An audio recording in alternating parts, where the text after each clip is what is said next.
NFL anytime touchdown scorer picks for week 11. I like Jordan Addison at plus 185. All eyes will be on Justin Jefferson, but I like Addison in this game against the Bears. Plus, he has better odds. The Bears secondary is toast. They've given up 20 receiving touchdowns this year. They also don't generate a ton of pressure, which will give J.J. McCarthy time in the pocket. Addison had 11 targets last week and just 3 receptions. That efficiency should change in this game against the Bears defense. Since returning in week 4, Addison leads Minnesota pass catchers with 9 red zone looks. He owns a 25.7% red zone target share. Since that time, this is a great matchup for Addison. Then Pat Freiermuth at plus 240. The Bengals have given up 12 touchdowns to tight ends this season. The next closest team in the NFL has given up 7 to the position. They are giving up 1.3 touchdowns per game to tight ends, which is absurd. Since he really struggles against tight ends, and the Steelers on the other side love their tight ends. So it's just figuring out which one will score.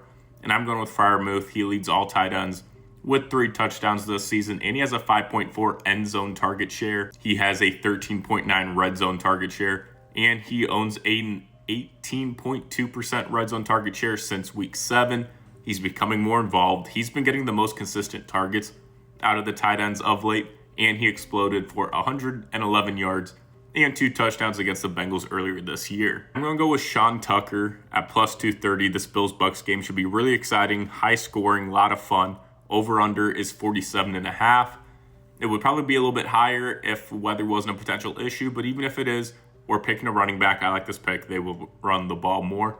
The Bills' defense has been vulnerable, especially against the run. They have allowed 14 rushing touchdowns this season, which is second most in the NFL. Bucky Irving was back at practice, but he's not going to play. So this is Rachaad White's backfield, right? I don't know if it is. Sean Tucker has been getting on the field more over the last 2 games. He has just 2 fewer carries than White, and since week 8, Sean Tucker has the most red zone looks on the team, and he is tied with White in goal line looks.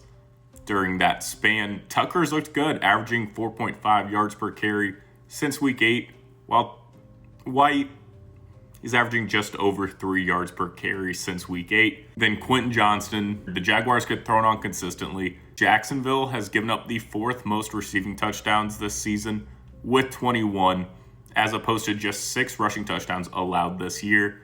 Quentin Johnston quietly led the team in targets last week with 10. QJ has an 18.2% red zone target share since week 7. He also has that big playability, and he has a 14.8% end zone target share. I like QJ to